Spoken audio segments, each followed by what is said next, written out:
La elección del tema, bueno, pues es relevante.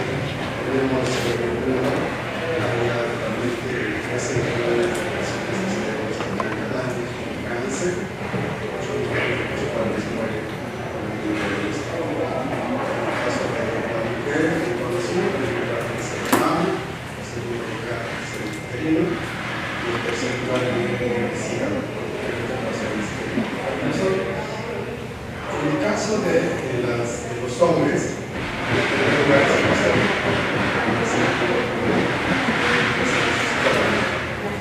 les van a repartir una hojita de un principio para que sus datos pueden estar en comunicación con ustedes para estar en la liga para disfrutar de su vida. Bien, este problema del cáncer es realmente una situación muy interesante para las compañías farmacéuticas. En el mundo se vende como primer lugar de medicamentos los el colesterol, en segundo lugar la ranitidina, en tercer lugar los anticancerosos. Pero se espera que en poco tiempo los anticancerosos. Esto lleva a hacer un mercado desde el punto de vista económico para la industria farmacéutica de $13,000 millones al año. Uno de los analistas financieros en cuestiones de oncología menciona, entre comillas, lleva mucho de fondo sus palabras, apenas se está poniendo en presencia. O sea que es muy impresionante porque las comunidades están luchando por ver quién pues se lleva más, ¿no? O por un cáncer que se cree que existe. Y bien, entonces tenemos el cáncer de mama. Conforme avance la plática, haré una anotación. Cáncer de mama, primer lugar en mujeres, en hombres, y los dos, pues, interesantemente, los dos son órganos sujetos a estímulo hormonal. Entonces, tenemos aquí en la diapositiva el número de muertes por cáncer de mama. Se sabe que en México, cada hora se diagnosticando mujeres por cáncer de mama. Y cada hora y media aproximadamente fallece una mujer por el diagnóstico. Entonces, aunque del lado izquierdo, del lado izquierdo dice la ilustración, los programas de detección han mejorado la supervivencia. Esto es cierto para Inglaterra y para Estados Unidos, que ha disminuido la mortalidad en base a la mastografía y a los tratamientos modernos. El caso de nuestro país no es así. Tenemos aquí datos del INEGI proyectados de 55 hasta el año 2019. Si ustedes observan, por ejemplo, 2019, y nos vamos a 1999, que tiene una tasa de 10 personas por 100,000 casos.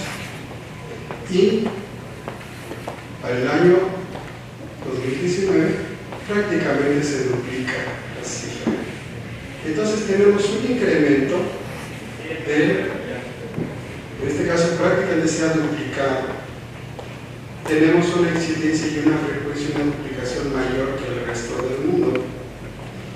Se acepta que la edad pico para el diagnóstico que se observa en cáncer de mama en el mundo es entre 50 y 55 años.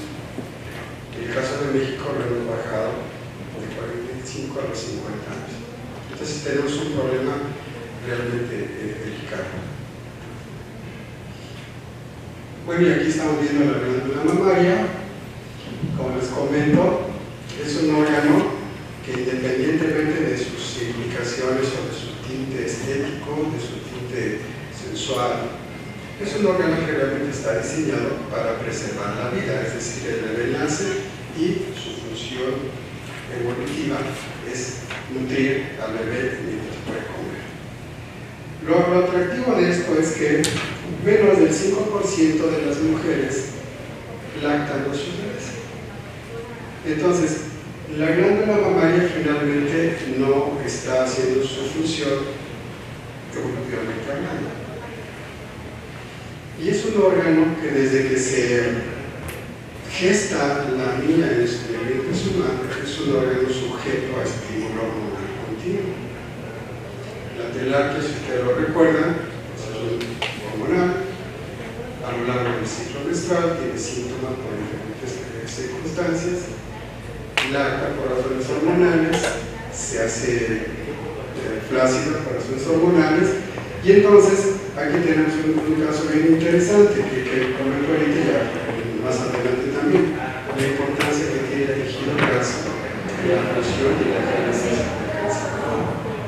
Bueno, y aquí tenemos el tejido fibroso, sus filamentos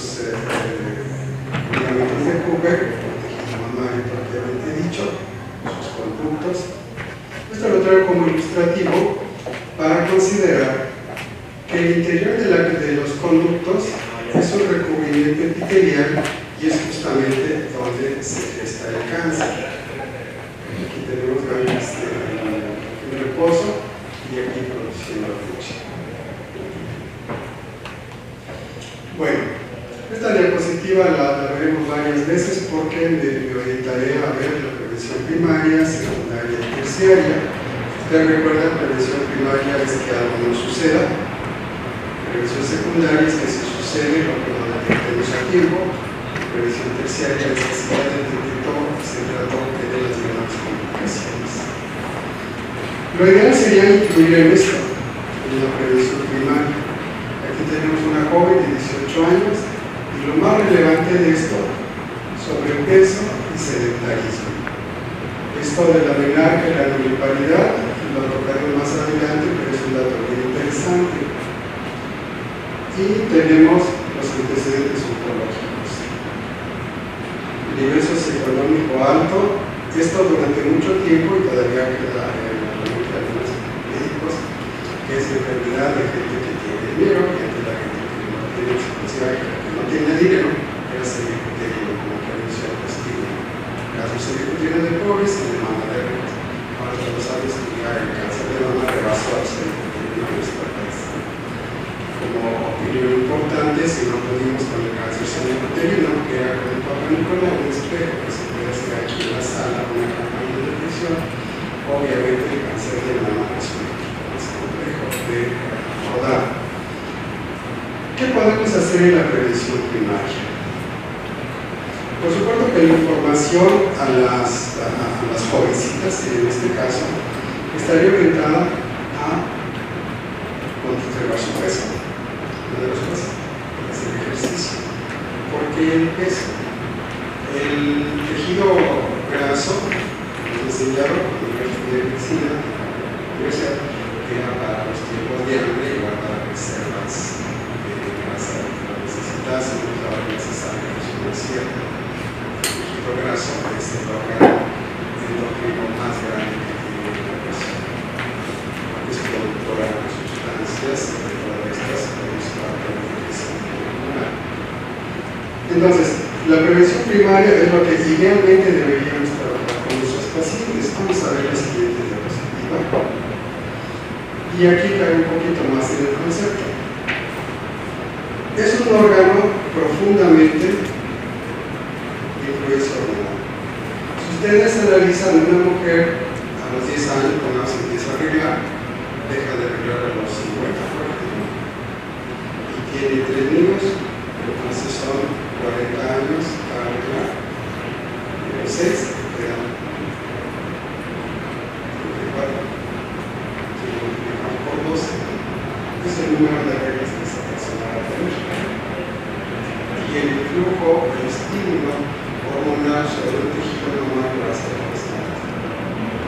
Se acepta que la glándula mamaria madura hasta que nace el primer bebé, no el primer embarazo, sino cuando el primer bebé nace, dice la mamá. Precisamente que esa glándula mamaria, su estructura genética se está realizando posibles y se hace menos propensa a desarrollar un tumor maligno. Entonces aquí vemos el dotelérico, la menopausia tardía y los contraceptivos orales.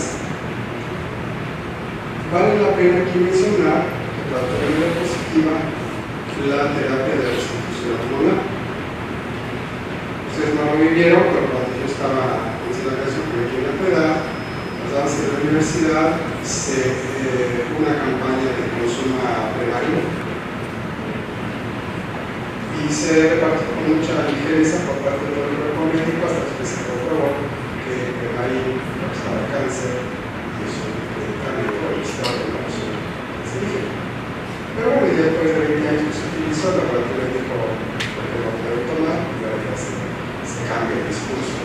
Pero la terapia de restitución hormonal, entre paréntesis, se debe dar con una mastografía previa, un ultrasonido ginecológico, el subterráneo que es el punto de partida, y se debe haber una vigilancia periódica a fin de que no rebasen los 5 años, idealmente se considera, y en algunos pacientes 10 años, pero realmente no es necesario porque su sintomatología habitualmente se controla antes. Pero es real, porque recuerdo dos pacientes que tuvieron histerectomía o nephrectomía por alguna razón, durante 15 años se dio terapia de restitución hormonal y se con el cáncer. Entonces, la glándula mamaria es un órgano profundamente hormonodependiente, igual que la próstata. De este lado tenemos los factores que incrementan el riesgo. Y si vemos cuáles protegen, vemos que es el consumo de fibra, ya que se verdura, y el consumo de frutas y vegetales frescos. Todos los demás son cancerígenos de alguna forma sumados como factores. Entonces esto explica perfectamente por qué nuestro país ya tiene una avalancha de pacientes con cáncer de mama. Y si lo extendemos más hacia el mundo, la forma expresiva de la dieta occidental, el aumento de peso, por supuesto, el consumo de alcohol, eso también es un factor de riesgo. ¿Okay? Para no entrar en mucho detalle en esto, como ya les comento, se los haré llegar en su momento. Lo importante de aquí es lo siguiente. El cáncer es una enfermedad genética, no es una enfermedad necesariamente heredable, pero es genética en el sentido de que sus genes que controlan la reproducción celular, la estimulación o su represión, se distorsionan, se pierden, mutan o lo que sea. Y entonces, sobre eso se incide todos los factores de riesgo que vimos antes, y todos los que se ve aquí, finalmente tiene dos cosas importantes. Que suceden los criterios de alto riesgo y de riesgo moderado para desarrollar cáncer desde el punto de vista genético o hereditario, significa que está apareciendo en edades tempranas, en varones, asociado a otro cáncer, o bien que es bilateral. Y todo conjunta la predisposición genética de esa persona. La pregunta frecuente que le hacen al médico en el consultorio es: ¿qué tanto riesgo tengo yo, la mujer menciona, de tener cáncer si mi hermano, mi primo, etcétera, tuvieron cáncer?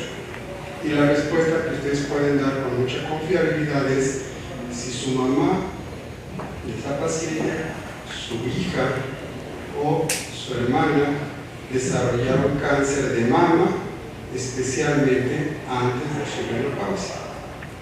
Si sucedió en esas circunstancias, esta mujer que tiene enfrente puede tener riesgo de cáncer de mama, pero no necesariamente lo va a desarrollar, tendrá que juntar los otros factores de riesgo. Bien, seguimos en la prevención primaria.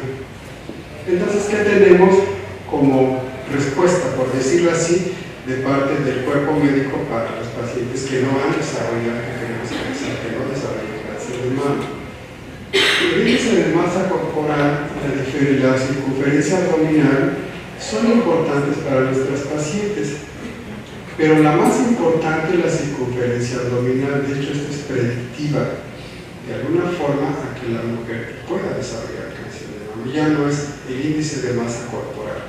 Hay estudios bien llevados en el cual la circunferencia abdominal repunta o se hace más notable que el índice de masa corporal. Como protectivo, la dieta mediterránea y los fitoestrógenos. Hay un estudio muy reciente del British Medical Journal en el cual menciona pacientes que fueron vigilados durante 6 años con dieta mediterránea y un grupo control. y se vio que las mujeres que llevaban la dieta mediterránea hicieron menos cánceres y, importantemente, de los cánceres agresivos, que es el triple negativo, solo lo menciono, fueron más frecuentes en este grupo de personas. Entonces, sin entrar en profundidad, la dieta mediterránea vale la pena ser considerada como estilo de vida. ¿Okay? Y bueno, los fitoestrógenos, todos hemos escuchado, la proteína de la soya y otros parecidos que inciden en disminuir el riesgo de desarrollar cáncer. Aquí pongo que un buen porcentaje de las muertes son debidas a tabaco, dieta e infección. Entre paréntesis, son 4 las infecciones que ocasionan cáncer en el cuerpo. Uno es el virus del papiloma, el otro es el virus de la hepatitis, el otro es el virus del SIDA y finalmente el helicobacter. La dieta, 40% de los cánceres, incluido el melanoma, el doctor que me precedió, también está relacionado a sobrepeso. El tabaco, bueno, el tabaco realmente es todo un capítulo, bien conocido como oncogénico. El ejercicio. El ejercicio se recomienda que todas las personas lo practiquen. De hecho, la Organización Mundial de la Salud lo considera un medicamento, no una actividad recreativa, porque influye como si fuese un medicamento en diferentes padecimientos y baja el riesgo hasta 30% menores de 45 años cuando se practica por un periodo de 5 años por lo menos. De hecho, como oncólogo, el paciente que se ejercita, que conserva su peso o inclusive mejora su peso, evoluciona mejor a los tratamientos y su sobrevida puede alargarse más, cosa que habitualmente no hacen. Entonces estamos comiendo más y ejercitando menos. Bien, pasamos a la prevención secundaria. Aquí pues ya el médico tiene que utilizar sus manos, su conocimiento, la paciente tiene que participar en el diagnóstico temprano de esto. Y entonces vemos la exploración mamaria, el examen por parte del médico, el ultrasonido y la mastografía. Entonces la paciente, esto es muy común que tengan ellas, ustedes lo saben, molestias en cada ciclo menstrual, dolor, producción de líquido por los pezones, inflamación perimenstrual, etc. Sin desviarme mucho de la plática, está consumiendo demasiado factor estimulante de patología mamaria el promedio a través de la nutrición, carne de cerdo, de pollo, etc. ¿no? Tal vez hay mucha integrada sobre la nutrición del cáncer. Bien, vamos a ver entonces qué decimos de la exploración mamaria. Hay un dato bien interesante. Una tumoración de 1 centímetro cúbico, muy chiquito, 1 centímetro cúbico, tiene 1.000 millones de células malignas. Bueno, 1.000 millones de células malignas, cada una de ellas tiene la capacidad potencial de atacar. Las células malignas en cualquiera de los cánceres no están uniformadas, todas de la misma estatura, todas del mismo uniforme, todas del mismo carácter, no es así. Hay subpoblaciones, el cáncer es una enfermedad heterogénea. Hay poblaciones dentro de ese mismo tumor que son invasoras, producen proteasas, producen sustancias que destruyen los tejidos para que el tumor avance. Hay poblaciones que no hacen eso, pero tienen capacidad de desprenderse de las demás e ir a metastatizar a otros lados. Hay poblaciones que producen sustancias químicas para hacer que el huésped se paralice sus sistemas de defensa. Entonces, tener 1.000 millones de ese tipo de células nos explica por qué. Cuando un tumor tiene 1 centímetro cúbico, ya recorrió las 2/3 partes del tiempo que necesitaba para matar a un enfermo. Decir diagnóstico temprano, elección de 1 centímetro de temprano no tiene nada a la luz de los cálculos que se conocen. Y entonces, si nos vamos hacia atrás, desde el momento en que nació la primera clona que va a causar el cáncer, nos vamos a que tiene realmente casi 8 años de que la nación comenzó. Y entonces tendríamos que incidir en el estilo de vida. De hecho, está bien demostrado. ¿Cuál es el principal factor de riesgo para el cáncer? Es el estilo de vida, y luego entramos en detalles. Entonces nos encontramos en 1 centímetro y de aquí para adelante ya lo que se pueda hacer es ganancia. El sistema que nosotros utilizamos para diagnosticar oportunamente las pacientes con cáncer pues es la mastografía. Platicaremos más adelante las bondades y los detalles de la mastografía. Entonces tenemos el autoexamen. Si ustedes observan todos estos, llevan implícito atrás algo que se llama educación, información. Educación e información para la mujer, para su examen, educación para el médico y educación para el radiólogo para que detecte. Hay un video bien interesante para mujeres de edad 35, 40 años, 45, en que se le dan las 5 letras del cáncer desordenadas en una mesa para que las ordene. ¿Qué puede armar? ¿Qué palabra puede armar con esas 5 palabras? Ninguna dijo puso cáncer. ¿Eso qué significa?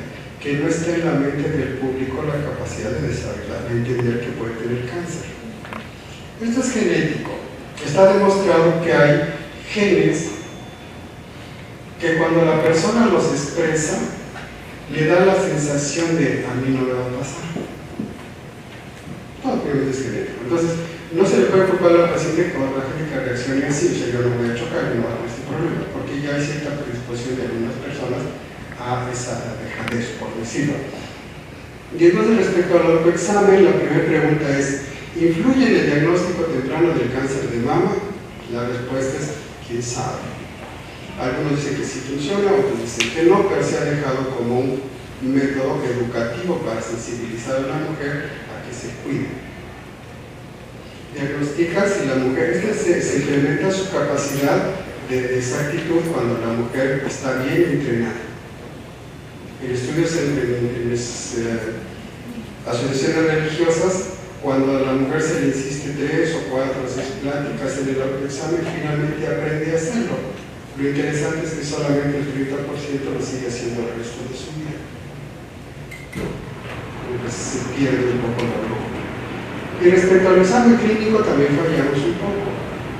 Cuando dos grupos de oncólogos se les pide que toquen una glándula mamaria y se les pide que se digan que fue ganglios axilares y que dijeran si eso a su criterio o los experimentados es cáncer o no es cáncer, solo ataco hubo un margen de error del 40%. Entonces, bien dice algo, está escrito, la medicina se mueve en el terreno de la incertidumbre. Y la única forma de conjurar esto, si es que se puede, es con mayor información. El ultrasonido. El ultrasonido actualmente es una buena arma diagnóstica de casos de cáncer de mama. Tiene la capacidad del índice predictivo positivo, el valor predictivo positivo de un 40%, es decir, un buen radiólogo con un buen aparato, el ultrasonido moderno, puede decirnos con 40% de probabilidad si ese nódulo maligno es maligno. Y tiene 90% de probabilidad pronóstica de decirnos si ese nódulo benigno es benigno. Entonces tiene una sensibilidad del ultrasonido globalmente del 65%. Es buena de alguna forma. Y sin que ustedes vayan necesariamente a verlo, el ultrasonido, en el caso de cáncer de mama, tiene estos patrones. Y por lógica es que se está quedando con poco sonido. A veces hace una estela, una colita, por decirlo así, bajo de él. Y algo que es bien interesante, no sé exactamente por qué, pero es una tumoración que está perpendicular a la piel. Y el ultrasonido benigno, la lesión benigna, está acostadita en la piel, es decir, es paralela. Y se lleva inclusive un poquito más a aceptar un margen de seguridad de 10 grados de inclinación. Esto es horizontal, esto es vertical. Y entonces se acepta hasta 10 grados, en el cual nos pueden decir que a partir de ahí esta lesión puede ser potencialmente maligna. Otro de los datos que tiene es que se ve especular. alrededor puede haber mayor densidad de los tejidos. Las calcificaciones, cuando las hay, dependerá de qué tantas y de qué tamaño tienen. Y la sombra que ya les comenté anteriormente.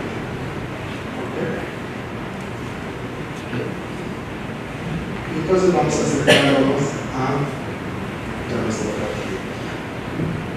La glándula mamaria, conforme más densa es, densa le llamamos este patrón. Esas mastografías que se ven blancas casi. Lo que nos está representando a nivel celular es una fuerte carga de contenido celular, epitelial. Si nos vamos atrás todavía, es una fuerte carga de material nuclear. Y ese material nuclear, cuanto más cantidad hay, más de riesgo tendrá esa mujer de desarrollar cáncer. ¿Por qué? Se ha demostrado, se hizo una clasificación por el Colegio Americano de Radiólogos y se clasificó el tejido mamario de las mujeres en tipo 1, tipo 2 y 3, 4. No es ejercicio clínico, sino que eso sí tiene importancia porque las glándulas mamarias de predominio graso, que es más grasa que tejido nuclear o que material nuclear, tienen un riesgo de cáncer, riesgo del 15%. Y cuanto más densa es esa glándula mamaria, el riesgo sube a 75%. Y otro problema que tiene el tejido, las mamas densas, es que esconden más cáncer, porque es menos posible descubrirlo aquí que aquí. Y si consideramos que el cáncer en nuestro medio es más frecuente en mujeres más jóvenes, cuanto más joven, más tejido mamario de eso va a tener. Las personas de edad avanzada, 65 a 70 años, pues son glándulas que tienen esa textura y es más grasa que tejido fibroso. Entonces aquí se puede diagnosticar mejor el cáncer. Entonces, densidad mamaria es un factor predictivo importante para el desarrollo de cáncer de mama, o para detección y desarrollo. Y entonces llegamos a algo que ustedes han escuchado, que tiene un margen de complejidad para digerirlo a la especie, que es el BRAF. Antes de los 80 se diagnosticaban las mastografías de una forma un poquito caótica, desorganizada.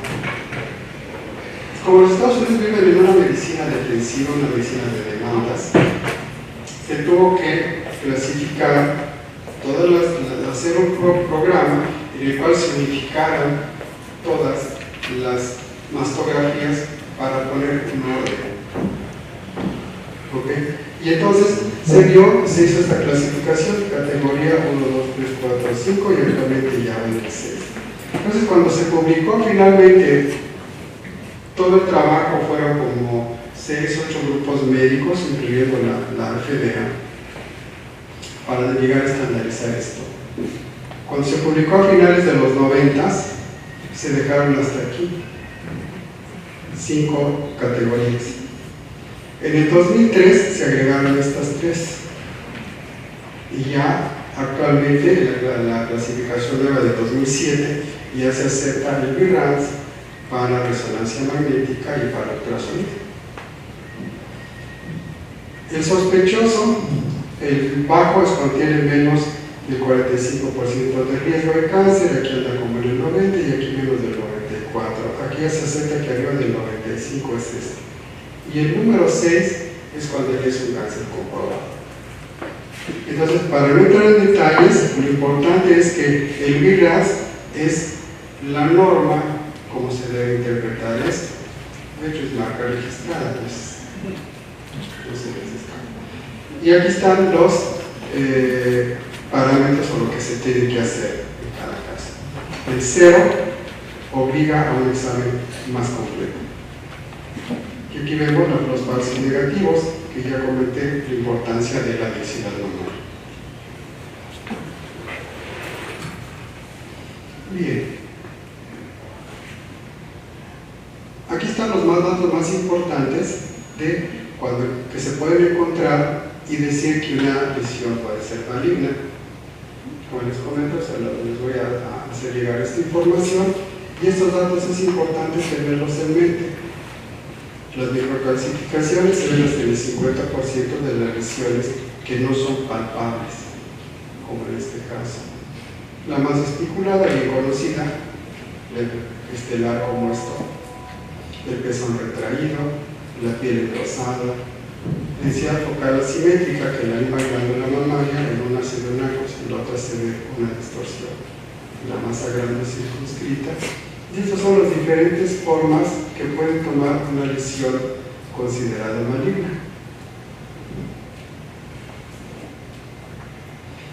Bueno, esta es una ilustración ya conjuntando, obviamente son diferentes pacientes, pero bueno, esta es la imagen a la resonancia magnética, la cual se considera útil en tres circunstancias: mamas difíciles de explorar, mamas dudosas a la mastografía, o mamas que necesitan un control postquirúrgico.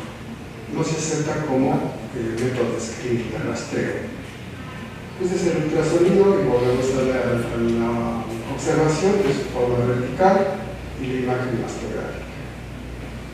Aquí es la cosecha de células hipercromáticas, monstruosidades nucleares, mucho más grande uno, entonces hay irregularidad. Y el color intenso morado significa fuerte replicación genética. Bien, este estudio se hizo en la Ciudad de México por parte del Instituto Nacional de Cancerología y se reclutaron 39.491 mujeres para ver qué se encontraba, o sea, se entiende sanas. El 95% estuvo en este grupo, BIRATS 1, 0, 1 y 2. Y de este lado solamente estuvieron el 4.5%. De todo este volumen de mujeres al azar, solo se detectaron 16 cánceres de mama. Y alguien ha considerado, de hecho el instituto donde se hizo este estudio, el doctor Villaseñor, qué tan valioso es realmente, o sea, cuánto costó este estudio y cuánto nos costó que cada paciente finalmente se diagnosticara. Y cuánto cuesta en el momento dado la atención de esas pacientes. Ahorita vamos a tratar de lo contestarle para no desviarme de esto. Entonces, aquí se detectaron, repito, solamente 16 casos por cáncer. Entonces, la tercera parte fue in situ y los demás fueron pasados. Bueno, entonces, la mastografía realmente actual tiene una relevancia mundial y se acepta como un estudio de detección de cáncer, entre paréntesis, fuera del Papá Nicolau y la mastografía. No conozco ningún estudio de rastreo que dé esos beneficios. Cuando se diseñó la mastografía o se vio si realmente servía para la detección de cáncer, fue después de un estudio de seguridad de salud que se hizo en Nueva York y se tomaron 62.000 mujeres para ver si realmente era útil. Hubo un grupo control. Y cuando se cerró el estudio, 14 años después, se vio que se había disminuido la mortalidad hasta un 23% y se había diagnosticado un 15% de cánceres con ese protocolo. Después de ese estudio se realizaron dos en Suecia para ver si lo que se había encontrado era válido, y se observó que si era útil la mastografía como método de rastreo. Y dio paso a un estudio más grande, que sea el SDDP, que significa solamente control temprano y cáncer de mama, y ellas se tomaron 280.000 mujeres durante un periodo largo y se encontró 43% de ellos, pues se observó que 43% de ellas se beneficiaban con el diagnóstico, y actualmente ya se acepta la mastografía como un método de detección temprana de cáncer. Sin embargo, hay un poquillo de duda qué edad es lo que vamos a tomar. Si los recursos son pocos, en este caso en nuestro país, si los recursos son pocos, se recomienda que se haga de los 50 años en adelante y de ahí se baje la población estudiante. Pero la población que debe hacerse la mastografía como estudio de rastreo para que tenga impacto en la mortalidad de una población determinada, ya se agarró, debe tomar por lo menos al 80% de la población riesgo. Y debe hacerse ese protocolo bien llevado por lo menos un periodo de 10 años para decir si realmente ha tenido impacto. Entonces aquí tenemos lo clínico. Está. Cuando se tocan los quistes, esas son las sintomatologías, los datos que puede encontrar el médico. Obviamente los quistes es en personas más jóvenes, aquí están las edades, los cánceres francos es a mayor edad. Se toca habitualmente uno solo, se siente duro, fijo, habitualmente no es doloroso. Se puede sentir no delimitado, sino de bordes irregulares. Es muy característica la sensación que presenta, sin los datos de piel, que no hay engrosamiento de piel, ni de naranja, etc. Y que habitualmente puede estar fijo, ¿no?, a la pared o a los tejidos adyacentes. Y este dato es importante, sin dolor. Cuando una tumoración mamaria duele, el 95% de los casos no es maligno, puede tener otras razones. Y bueno, entonces pasamos a la previsión terciaria. Aquí ya lo vamos más rapidito porque ya cae en el terreno del especialista. Entonces, ¿qué se hace cuando se tiene un diagnóstico? Lo primero que se hace es, si es paciente de ustedes, permitan que en su equipo de atención profesional sea enriquecido por algún especialista. Y si sacar mi bandera, yo les sugiero que sea un oncólogo. Tengo extensión de ginecólogos y los quiero mucho, pero su área no es el tejido normal. Entonces permitan que algún oncólogo participe con ustedes para que enriquezca sus conocimientos. Y entonces, lo primero que se hace cuando tenemos una tumoración que llega a la señora con una tumoración de su consultorio, pidan un ultrasonido o una mastografía. Si quieren seguir con la paciente y así lo están entrenados, se puede hacer que siga. En este flujograma le podemos hacer una biopsia de aspiración a aguja fina. Es muy confiable en manos adecuadas. Puede decir que en Cancún los patólogos que tenemos aquí tienen una buena nivel de preparación y son muy confiables el BAF para diagnosticar cáncer. Sin embargo, se considera que no es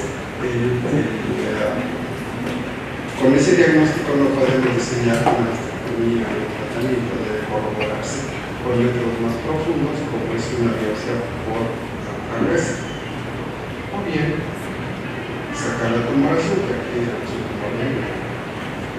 Entonces, ya es el proceso como ya diagnóstico para que tenemos un padecimiento así. Y bueno, aquí tenemos la evolución de una lesión desde el tejido mamario sano, el conducto, o va aumentando su población celular hasta que finalmente termine de ser una tumoración maligna. ¿De qué forma está esta forma? Y aquí están los tipos histológicos que se consideró o se considera mucho tiempo que pueden ser de riesgo. Esta es aproximadamente la distribución que tienen los tumores respecto a la incidencia. Igualmente, en este caso vemos cómo se comportan dependiendo del estadio, el tamaño y la positividad o no de sus ganglios axilares. Estos de los factores pronósticos, eso sería considerar el patólogo, la positividad ganglionar, el grado histológico, el tamaño del tumor, la edad, la gestación. Aquí es controversial, realmente no se acepta actualmente como un factor de riesgo. Retrasa el diagnóstico solamente por el impacto, pero no es por sí mismo el factor de riesgo en la que sigue. Y este dato es interesante, es el número de casos aproximados de cáncer por mes, comentando con los colegas oncólogos, es el promedio que encontré, es el promedio de etapa clínica que tenemos y el costo aproximado entre cirugía y quimioterapia, más o menos, pues un variante, lo que vivimos aquí en Cancún, ¿no? Y son los diferentes tratamientos que se pueden realizar. Bien, aquí tenemos quimioterapia, radioterapia, radiosentinela, que es un estudio especializado, y el manejo de compuestos con efecto renal. Y bueno, pues es un gusto haber estado con ustedes, espero que hayan desarrollado alguna pregunta, que estamos cortos de tiempo.